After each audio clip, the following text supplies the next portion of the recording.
Get ready for the flesh to curl and come off your scalp. Flesh.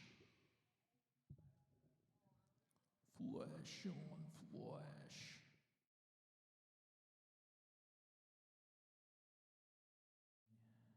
You're at a speakeasy. And everything is illegal. Ah, perfect.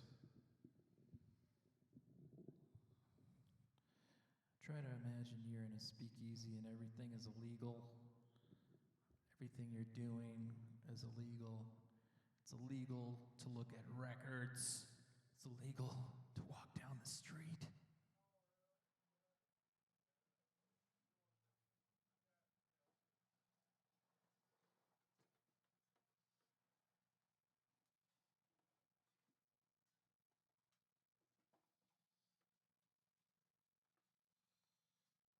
It's illegal to express yourself.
Oh, now we're back.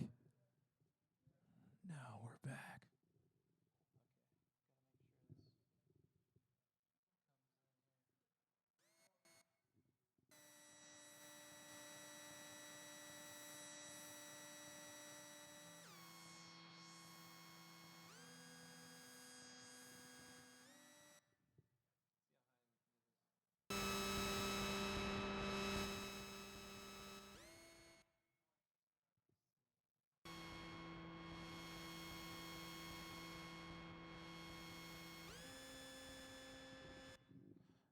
All right, to start out the open mic, I just want to say something.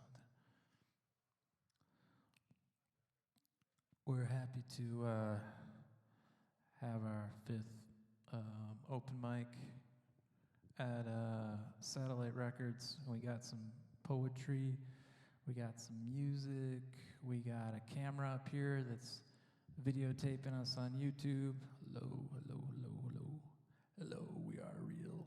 We are alive. And we're going to have somebody start us out with some synthesized sounds. Will you jump on the synthesizer, Edward? Take us into space.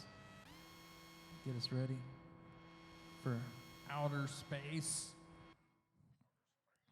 We can try to.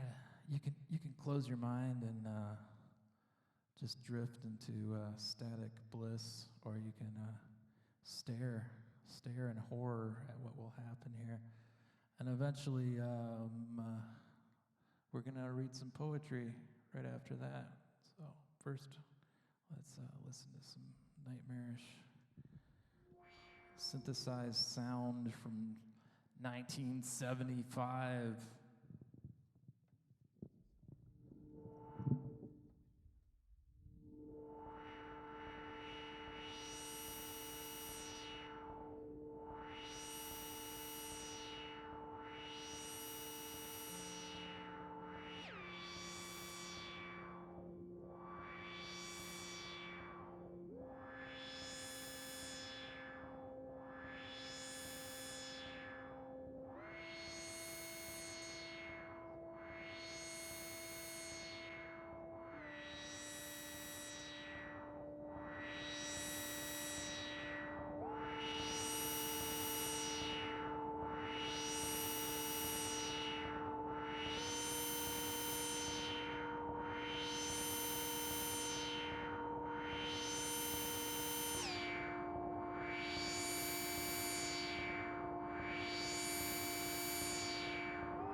Billions were ringing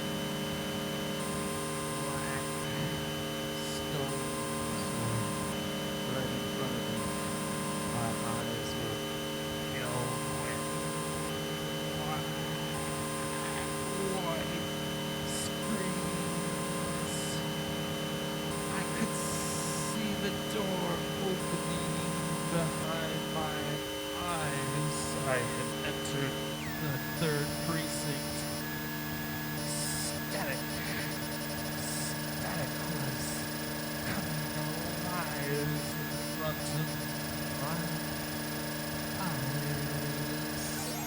The children of the new race were being born. Bristled skin beneath the paintbrush. This planet has been mesmerized and restored. They thought they would be 14 or more, but we found a basket that we could keep all the newborns inside and shove it up into the sky. They exploded, stars raining down. Ooh, we were raining down. Our skin, our pores were open at last. At long last. At long last, we were reborn. We had been reborn. We had been reborn. This is the kind of stuff you guys can do if you have the inclination.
All right,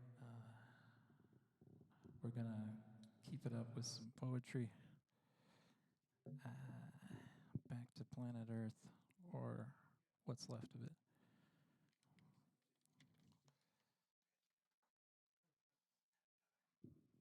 There's a lot of people wondering what's gonna happen pretty soon. We got a pandemic, be it real, be it fake.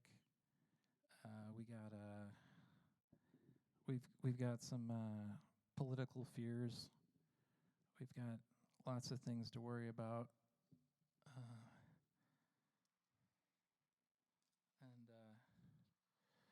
I'm just going to read you a poem here. I have to find which one I'm going to do. Here we go. It's about, there we go.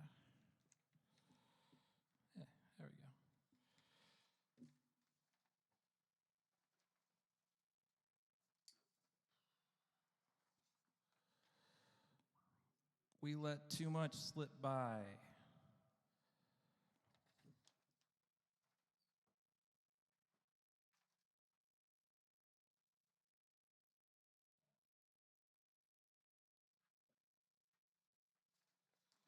We let too much slip by.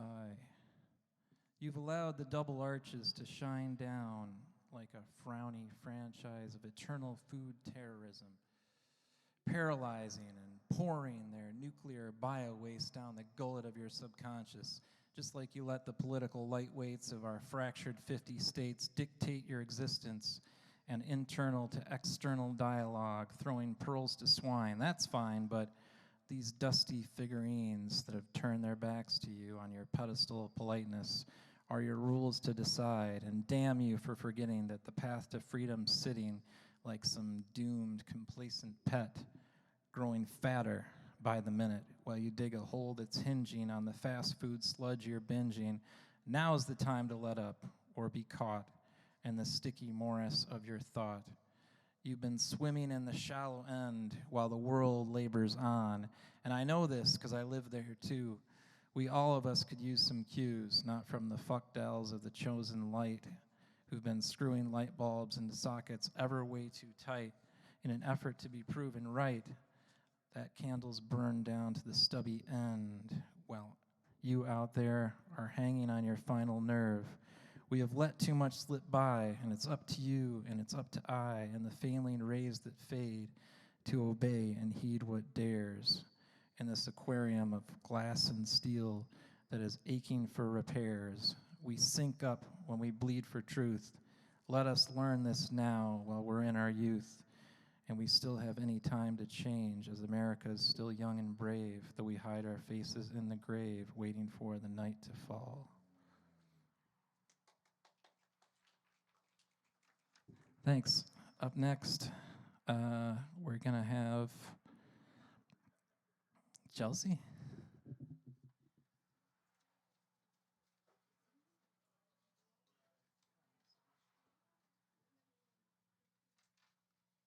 All right. I'm just going to read an original poem. I wrote it a couple months ago during kind of a transitional period in my life. It's untitled.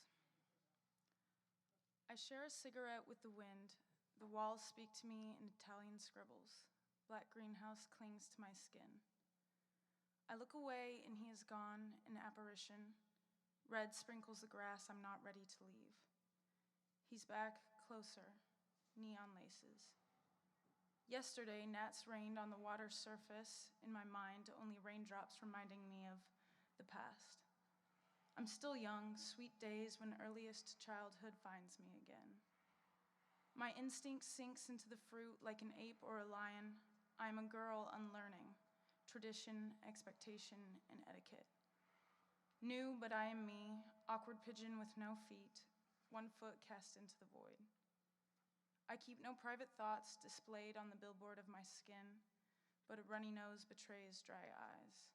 Stomping till the birds fly, I'm unraveling. Here their feathers are uncommercialized and honest.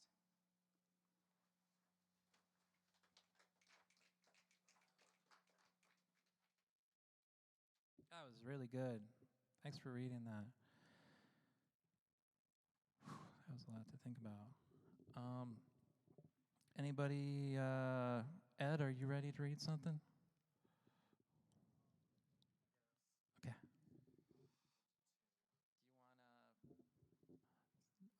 Next up, we got Ed.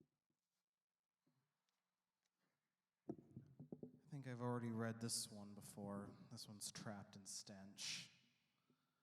Trip spiraling out of control, and it goes from a distance. The odors of the carry-on take over the space. The stench is intolerable, and the people are repelled but can't escape. The mirror of the flower is looking at them and intrigues them from top to bottom. The hidden doorway defies their observation. Try as they might, they cannot find the opening. Outside, the weather changes from fall to winter. As at long last a door is discovered. Alias is not the one that they wished for, and a light radiates from within. They are blinded by the light and turn to ash.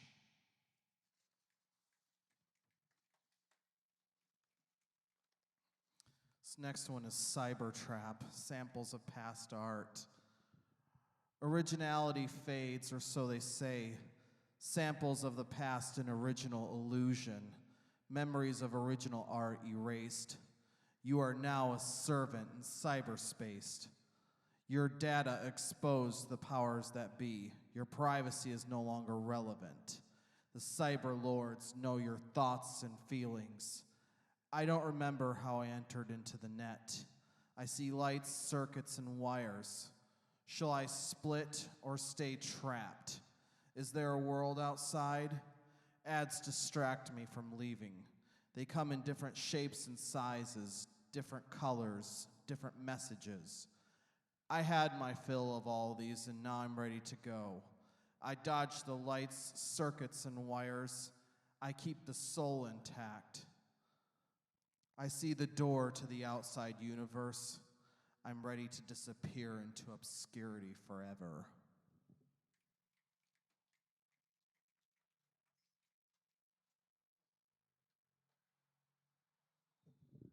Okay. Hello.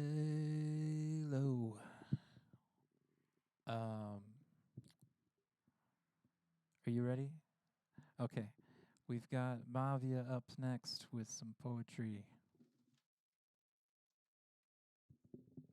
Appropriate to follow up after Ed because I wrote this one at the same time that he did, to the same music. It's called Fugitive Sound. The nervous laughter in which we bathe gives way to this uncomfortable space, that breathless pause at the touch of a blade. These mechanics of amputation are precise yet vague. The revolution's echo of orangutans and jungle chains. The dripping of blood and sweat remains in the greater organism's veins. Steel alloys are inanimate, though innate and pliable all the same. So what is man to do, encapsulated in the turbine of one all-adoring fan? In twists and turns the mind explodes, a creativity of Frankenstein, that nameless monster of the masses, that nameless monster that the masses confound with the man, a victor as befits the combatant, lost in a plot without start or end, a father figure rather than a god, yet epic and mythic. How did it happen, the spinning of the world in chaotic rhythm, us listening and beating while still sitting? That written to a Future Sound of London album.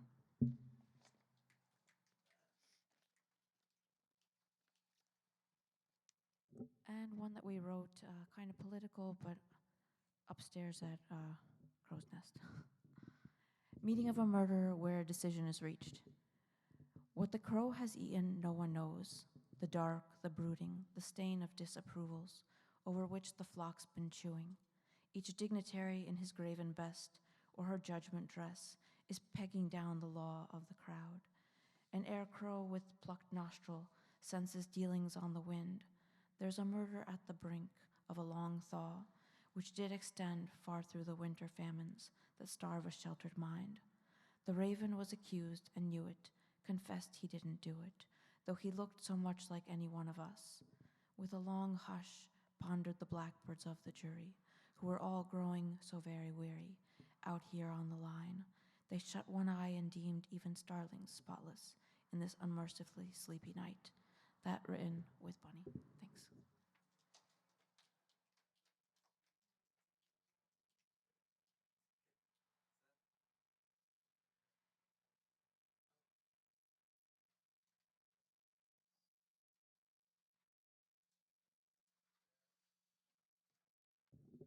Okay.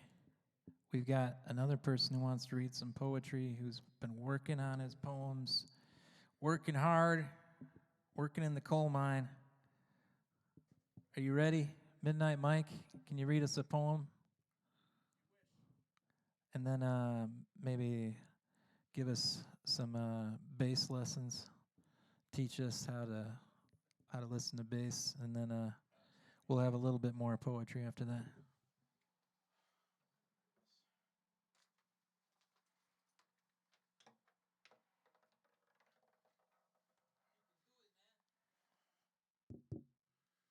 Okay, this one's called Dreams in the Quicksand, a Poisonous Rhapsody.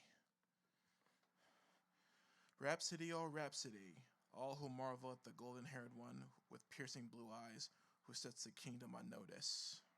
Dreams? No, not yet. She was brought to the attention of the Pasha of Egypt, who has him on high alert. They say, Your Highness, the golden-haired one seeks your presence. Oh, the cobra she brings on the lips with her deception and deceit. Yet the Pasha knows not of her past or where she comes from. He's drawn to the myth of her, not knowing where she has been. Rhapsody, oh rhapsody, all who marvel at the golden-haired one with piercing blue eyes and a cobra on her lips. Smoother skin, her eyes light like lightning, the silk roads of the desert kingdoms of the east. Many men have slept in her arms, yet the advisor's counsel warn him, the Basha who is smitten by the golden cobra, with piercing blue eyes and curves like sand dunes, in all the right places. The chief advisors say to the Pasha, Do not wander into the desert, Your Highness. The golden cobra will tempt you to do evil, yet smitten by her wiles and poisonous kisses, he dreams, oh yes, he dreams. The doubting blasphemers and pigs and filth of the people who seek the golden serpent for her beauty, the scum of the city streets, she attracts around her, giving their love and affection, unbeknownst the Pasha who seeks her for himself.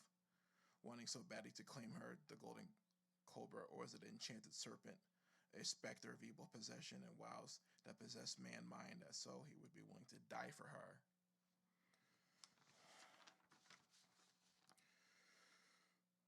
Rhapsody, or Rhapsody, all who are ashamed of the golden-haired one with piercing bloods and who leads the nations into the war, sets the world ablaze with her deception and wiles to tempt men into lying with her. When her deception is complete, the Pasha still embraced with in her arms and kisses him with poisonous lips. They climb higher and higher. As in the desert he sinks, oh yes, he sinks, into the burning quicksand. He slowly seeks her in the arms of an evil being, an apostate from beyond the world with a handsome face. She is smitten by his evil. As she walks with him into the sunset with that demon hand in hand, and all who marvel at her wiles as they celebrate into the night. The Pasha cries out, help me, my love." Then the golden-haired one looks in disgust and laughs at him. And as he sinks into the quicksand, "You knew this would happen," she said. "I told you you would be only love for a season. You must realize you are doomed." As the night falls, he cries out to the heavens, "Is there anything you can do to save me from my fall, O great Haru?" Then the bright star burst in the nighttime sky, and behold, a warrior queen, a goddess, comes to slay the golden serpent, to do battle in the desert. The golden-haired one with blue eyes who is in disguise as an agent of Apophis, a servant of chaos, an embodiment of indulgence of massive ego, the shadow part of the soul. With one whim, the Pashan becomes a lion who smites the evil spirits of the land, and his kingdom armed forces and master Murata who gather in the skies and ground troops to help the Pasha defeat the evils of the land. At long last, the battle was over. The golden-haired serpent was defeated. The lion and the warrior goddess who comforts him in his hour of despair now turn to joy. They walk hand in hand along the Happy River, the River Nile, on their way to paradise. Rhapsody, or Rhapsody, all who rejoice with song and wine and celebration around the great hall of the palace of the king of Kemet, and his new queen in hand, rule forever and ever. He plays the oboe in honor of she who defeated the golden serpent with blue eyes and set her singing in the burning sands of fire. Okay. And at the end of the day, the god Haru, the champion of the people, flies at the wings of falcon. He shouts to his people, "Shem Imhotep, I go forth in peace."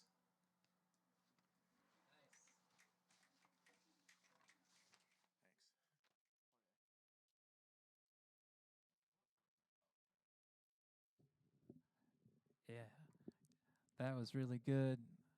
You know, it takes a lot of guts to get up here. I don't know if anybody else feels this way, but sometimes I feel like there's an eye in the sky all the time, and it's just kind of like, ugh, what's going on? There's something watching me. There's something watching. But this guy has some good words. Now he's gonna play bass. Yeah, we're turning it up.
there anybody else out there? Anybody? Anybody alive?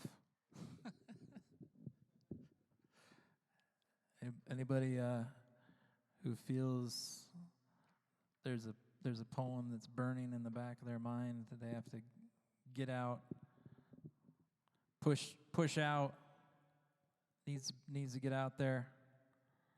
Don't hide. Don't hide. I know you got something out there, mister. All right.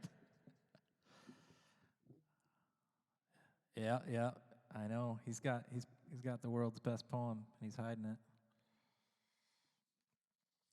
All right. I meant to bring up 2 poems, but I only brought 1.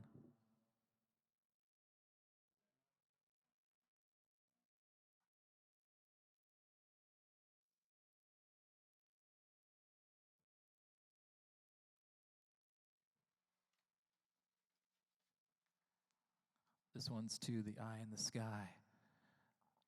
What are you looking at? What are you looking at? This palace-y.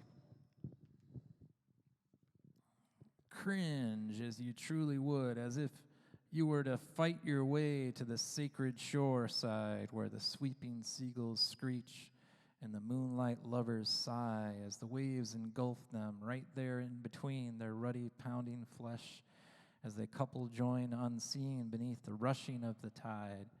I dare you now to fight as if winds became your guide, to be there aside the ocean, to be one with splashy moods. Do you share this deep devotion? Are you gearing up to bleed for the freedom that calls deeply from the sunken coral reefs? Do you see hot sun there setting, falling on latched hearts that roll over beach towels and messed bedding without a single shred of clothes? This is your hour to inhabit. You don't have to bow so low.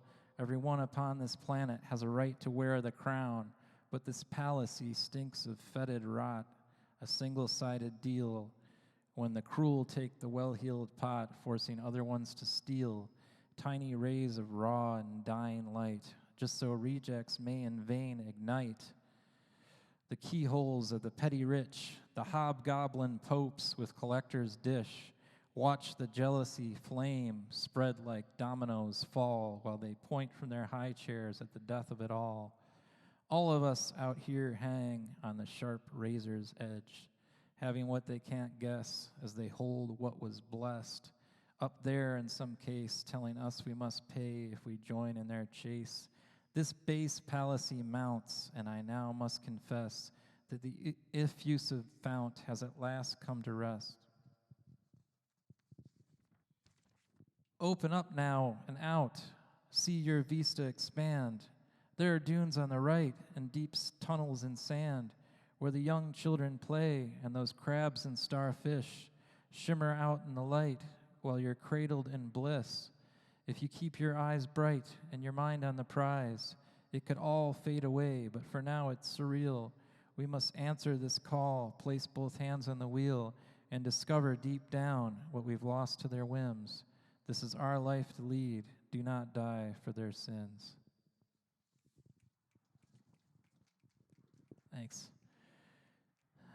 Now, I wonder if anyone here has heard of Tjangra. Tjangra? Have you heard of Tjangra? Have you heard of Tjangra? Have any of you heard of the great Aboriginal artist, George Tjangra, who dissolves like sands of the hourglass into the retina of the mind's eye, and then transfigures a miracle at the base of the mid-spine within a mere matter of mortal seconds? I first became aware of his most holy of presences when I trekked the rock shelters at Majibwe of New Bable. My third eye opened instantly as he winked into my consciousness, and that was all I needed. I instantly converted to his art cult that required constant awareness and 24-hour attention to all the pop art sensationalism that was he, which begs a person give up all earthly belongings and jump aboard the Tjangra train for an easy 7 easy payments of $5,000 and $3,400 every new moon. His art is so impossibly huge. in girth, that Tujungra is dwarfed by the audaciously mountainous size of it, and appears like a small infant child when standing astride it. Why do you not know of Tujungra? Why do you not breathe Tujungra? Why do you not bleed for Tujungra? I have already paid in blood and removed my second testicle to satisfy his insatiable hunger for sacrifice. Tujungra promised he'd mount me and then create a painting of the act for all to see at the next Australian Council. He is my lifeblood and my eternal unborn fetus, my creativity incarnate, though I am sapped of all my juices when he demands them at constant intervals. Tujungra satisfies. Tujungra never lies. Tujungra is my sun and moon, but who, I pray tell, is your sun and moon? Don't tell me you rely on yourself. That is much too fickle. Tujungra should be your daddy mama, and I swear that if you tickle his belly button just that way, he'll cure you well into your dying day. Thank you. And if there's anybody else who wants to read poetry, feel free. No?